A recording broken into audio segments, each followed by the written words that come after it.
जी हाँ, तो आज यूपी चुनाव का फुल और फाइनल है। इस बीच बड़ी खबर देखिए, आखिरी चरण अंजाम, आज ही अंजाम तक पहुंच रही है।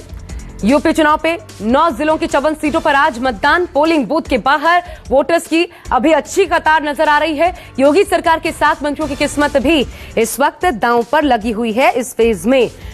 तो चलिए, अलग अलग जिलों की तस्वीरें हम लगातार सबसे सटीक, सबसे वृहद पिक्चर जो है 7वें चरण की, जब आज अंतिम चरण है, आप तक पहुंचा रहे हैं। मेरे साथ तमाम जिलों से मेरे अलग अलग सहयोगी बने हुए हैं। एक बार फिर आइए वाराणसी का रुख कर लेते हैं। संजीव त्रिवेदी हमारे साथ वहां से मौजूद हैं। 5 सीटों पर, कुल 8 में संजीव 5 सीटों पर तो सीधा सीधा मोदी फैक्टर ही काम करता है, लेकिन इस बार क्या योगी फैक्टर भी यहां पर अहम रहेगा?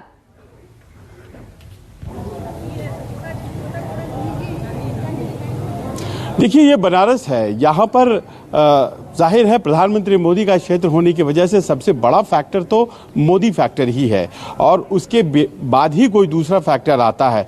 और प्रधानमंत्री मोदी यहाँ हमेशा ये करते हैं कि जब चुनाव का समापन होने लगता है उस वक्त यहाँ पर वो 1-2 दिन रह जाते हैं, तो एक तरह से वो केंद्र बन जाता है ये पूरा इलाका आशा। और इस तरह से ऐसा लगने लगता है कि इस पूरे चुनावी इलाके की, यहाँ 9 जिले हैं जहाँ चुनाव हो रहा है 54 सीटों पर, उसका एक तरह से कैपिटल हो जाता है ये क्षेत्र। और इस बार भी वैसा ही हुआ जब उन्होंने रोड शो किया। और यहाँ पर बताया जा रहा है शहर दक्षिण जो है, जहाँ से नीलकंठ तिवारी हैं, वहाँ थोड़ी टफ फाइट हो गई है भारतीय जनता पार्टी के लिए। उन्होंने उस क्षेत्र को भी अपने रोड शो में ले लिया। इसके अलावा जो रोहनिया और सेवा, मैं एक चीज के लिए बीच में आपको संजीव रोक रही हूँ, माफी भी चाहूंगी इसके लिए, लेकिन आपने एक लाइन बोली इसलिए, संजीव आपने एक लाइन बोली इसलिए बीच में मैं आपको रोक रही हूँ। आपने कहा कि हर बार प्रधानमंत्री करते हैं कि आखिरी तक वो जाकर के कम से कम 2 दिन वहां पर बिताते हैं वाराणसी में, लेकिन इसी को विपक्षी इस आधार पर आगे बढ़ा रहे हैं कि देखिए यही टफ फाइट की निशानी है।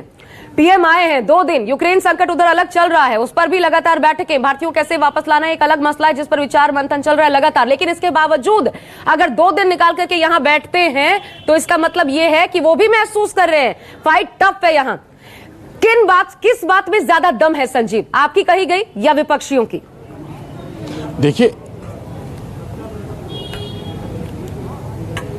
देखिए, इस बात में समझनी पड़ेगी कि कोई भी चुनाव जो होता है उसमें जाहिर है कि एक अपना अंदाज विपक्षों का होता है और वो टक्कर देते हैं। इस बार तो जो विपक्ष है वो बड़ा परिभाषित भी है, और मुख्य तौर पर आमने सामने की लड़ाई समाजवादी पार्टी और भारतीय जनता पार्टी लड़ रही है, या फिर उनके एलाइज लड़ रहे हैं। तो जाहिर है कि इस क्षेत्र में विपक्ष का भी अपनी एक मौजूदगी है उनकी, ऐसा नहीं है कि वो नहीं है। लेकिन प्रधानमंत्री मोदी का क्षेत्र होने की वजह से इस क्षेत्र में प्रधानमंत्री मोदी की जो छवि है वो बहुत ज़्यादा काउंट करती है, और इसी कारण से ऐसा लगने लगा है कि ये जो फाइट है, सीधे लोग अब अपने कैंडिडेट्स को कम देखते हैं और सीधे प्रधानमंत्री मोदी की तरफ ज़्यादा देखते हैं, या योगी जी के काम को ज़्यादा देखते हैं। अब मसलन हम आपको उदाहरण देते हैं, यहाँ पर काशी विश्वनाथ धाम कॉरिडोर जो बनाया गया है, ये संभव ही नहीं था कि अगर देश के प्रधानमंत्री वो ना होते, या मुख्यमंत्री इंटरेस्टेड ना होते, या गृह मंत्री इंटरेस्टेड ना होते, तो ऐसा कॉरिडोर बन भी पाता जिसमें कि मंदिर से लेकर के सीधे घाट तक, आप घाट में स्नान करें और मंदिर तक सीधे पैदल चलते चले आएँ। ये ऐसा कॉरिडोर संभव ही नहीं था। आपको बताएं, 2 साल पुराने वो मोहल्ले, वो छोटे छोटे मंदिर, वो पूरा इलाका ऐसा भीड़ भरा, और वहाँ से रास्ता निकाल देना, तो ये सब काम जो है ना वो इसीलिए हो पाया। और देखिए, बनारस जाम और गलियों का शहर है, पर उसमें भी इंप्रूवमेंट थोड़ा बहुत दिखाई पड़ता है, और ये सब लोगों के दिमाग में रहता है कि अगर हम प्रधानमंत्री के पार्टी को या प्रधानमंत्री को वोट करें हैं तभी हमको फायदा होगा। तो ये सब चीज यहाँ के लोगों के दिमाग पर काउंट कर रही है। ठीक है, आप बने रहिए संजीव। अब आइए गाजीपुर का रुख कर लेते हैं। गाजीपुर में प्रशांत देव इस वक्त जुड़ चुके हैं, और गाजीपुर भी हॉट सीट, यहां से भी जहूराबाद ओम प्रकाश राजभर खुद को गब्बर बता रहे हैं। इधर कालीचरण भी भाजपा के जो कैंडिडेट है वो कह रहे हैं 10 को पता लग जाएगा असल गब्बर कौन। तो ये जो 2 गब्बर है, इनके बीच शादाब फातिमा, ये कितनी इंटरेस्टिंग फाइट गाजीपुर से, प्रशांत बताइए जरा।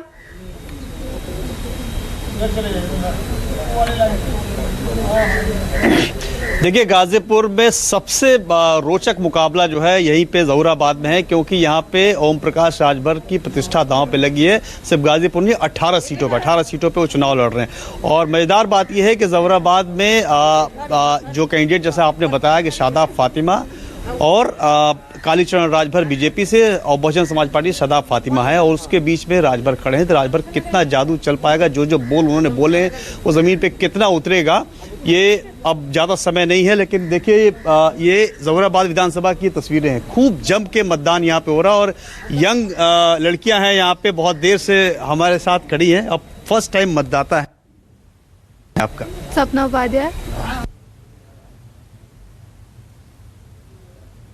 कुछ कनेक्शन की दिक्कत आ गई, आपका फ्रेम भी स्टिल हो गया, फ्रीज हो गया, और आपका संपर्क भी टूट गया अगर आप तक आवाज पहुंच रही है। लेकिन आप बहुत अच्छी जगह खड़े हैं, वहीं खड़े रहिएगा। जैसे ही फ्रेम ठीक होता है मैं वापस आपके पास आती हूं प्रशांत, तुरंत, क्योंकि यहां पर साइलेंट वोटर्स वहां पर मौजूद हैं, महिलाओं की बात सुनाना। और इसलिए भी अहम है, आपको बता दें, क्योंकि चौथे पांचवें चरण में जबरदस्त एक अलग सा ट्रेंड नजर आया है।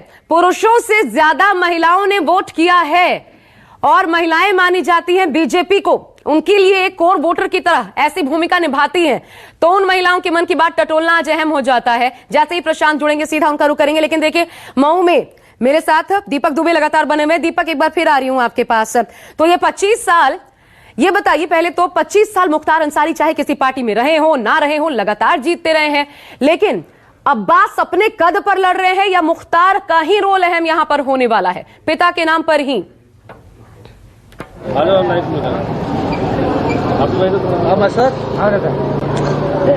जी आशा, ये जवाब हम यहाँ के तमाम जो मतदाता हैं हम उन्हीं से लेने की कोशिश करेंगे कि आखिर ये क्या सोचते हैं। आपसे जानना चाहेंगे कि मुख्तार अंसारी 1996 से लेकर अब तक जीतते आ रहे हैं।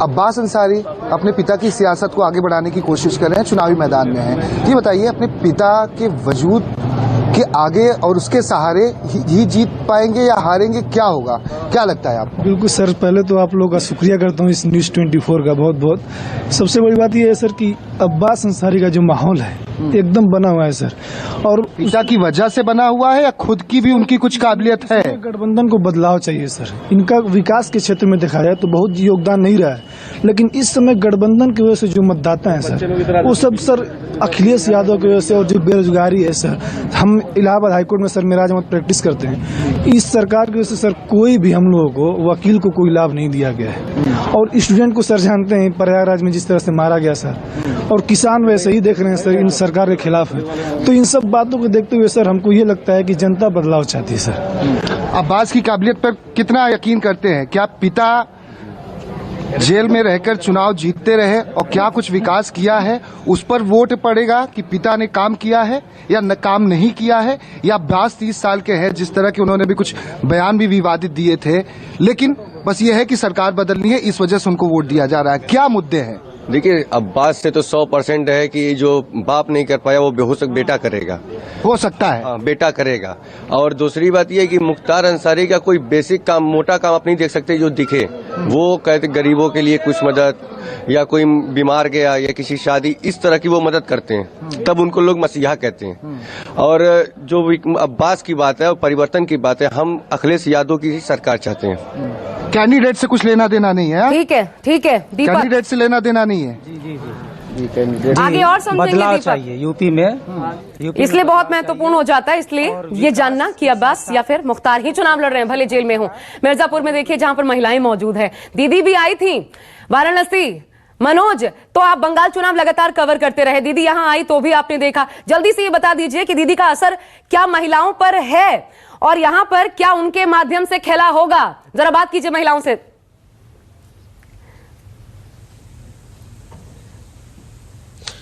जी ऐसा देखिए, हम सीधा महिलाओं से ही बात करेंगे। देखिए, सुबह से देख रहे हैं महिलाओं की लंबी कतारें लगी हुई है, जितने पुरुष है उससे कहीं ना कहीं ज्यादा महिलाओं की भी संख्या यहाँ पे है। और हमारे साथ में देखिए महिला जो वोटर है, युवा है। दीदी, क्या चल रहा है दिमाग में, क्या सोच के मत देने आए कि इस बार होना चाहिए, मुद्दा क्या है? क्या लग रहा है, क्या सोच के आए हैं? और आगे देखिए ऐसा बंगाल वाली स्थिति यहाँ पे दिख रही है। महिलाएं बड़ा शांत है, एकदम साइलेंट वोटर है, जैसे आप चर्चा कर रही थी। क्या कहेंगे, युवा है हमारे साथ में, क्या चल रहा है दिमाग में? आप दीदी क्या कह रही हैं, क्या चल रहा है दिमाग में, क्या है, किसको मतलब लग रहा है कि कोई मुद्दा है क्या? हम वोट दे आले भैया, और यहाँ नंबर लगा थो एदा पारी की हम ये मुद्दा पे वोट देव, हम सोच के आले दिमाग में क्या चला था दिमाग में? अपने दिमाग में अपन जो ले लेबे तो अपन देव। चलिए मनोज, थोड़ी सी क्वालिटी आपकी वीडियो की गड़बड़ आ रही है, लेकिन बहुत मजेदार महिलाओं से ये बातचीत नजर आ रही है। फिर ठीक होता है तो दोबारा आने की कोशिश करेंगे, बने रहिएगा। यही तो इसलिए कहा जाता है महिलाओं को साइलेंट वोटर, सीधा चोट करेंगी। प्रशांत, बात कीजिए।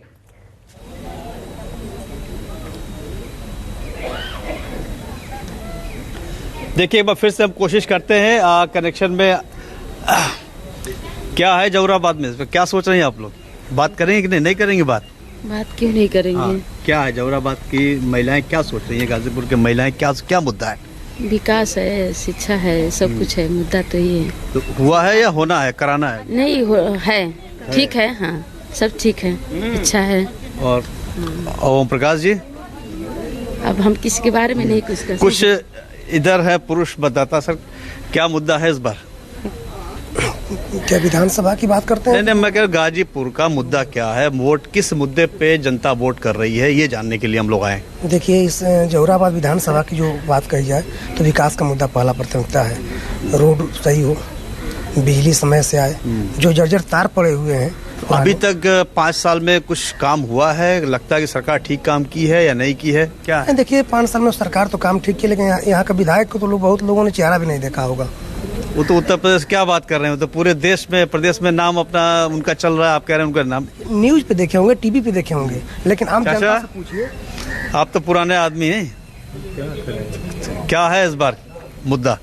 अरे अपना आदमी विकास है ना चाहता है, क्षेत्र का विकास चाहता है, जिले का विकास चाहता है। मैडम आप लोग बताइए कुछ, मतलब क्या सोच रही हैं आप लोग, क्या सोच के वोट देंगे इस बार? गाजीपुर को किस तरीके से देखना चाहती हैं? जौहराबाद में क्या मुद्दे हैं, स्थानीय मुद्दे हैं, या फिर किस तरह की बात मन में है? सर, हम अपने देश में विकास चाहते हैं कि अच्छा से जो भी हो सबका विकास हो, गरीबों का भला हो। क्या बोला आप ही बता दीजिए, सुनाई नहीं दिया प्रशांत। देखिए दोनों ही तरफ आशा, खूब लंबी हाँ। एक बार फिर से। चलिए प्रशांत, वक्त इतना ही था इसलिए रोकना पड़ रहा है। उनकी बात हालांकि आ नहीं पाई, लेकिन महिलाओं के मन की बात जानना जरूरी हो जाता है, क्योंकि ट्रेंड जो आया है वो इसको बहुत दिलचस्प बना रहा है। हालांकि अभी तो शुरुआत है, दिन भर हमारी मेगा कवरेज जारी रहने वाली है। शाम 4 बजे से टुडे चाणक्य न्यूज 24 का एनालिसिस देखना बिल्कुल मत भूलिएगा। हमारे हर सहयोगी के पास आपको लिए चलेंगे, मतदाताओं के मन की बात सीधा पहुंचाएंगे। अभी के लिए फिलहाल बस इतना ही, एक ब्रेक ले रहे हैं और ब्रेक के बाद आगे पंडित सुरेश पांडे जी के साथ देखिए कालचक्र। Powered by Sprite ठंड रख, स्पेशल पार्टनर अल्ट्राटेक, देश का नंबर 1 सीमेंट, बॉन्टाइड। नमस्कार, मैं हूं मानक गुप्ता। अगर आपको हमारा ये वीडियो पसंद आया हो तो इसे लाइक और शेयर जरूर करें, और हां, हमें सब्सक्राइब और फॉलो करना ना भूलें, ताकि आप देश और दुनिया की कोई खबर मिस ना करें।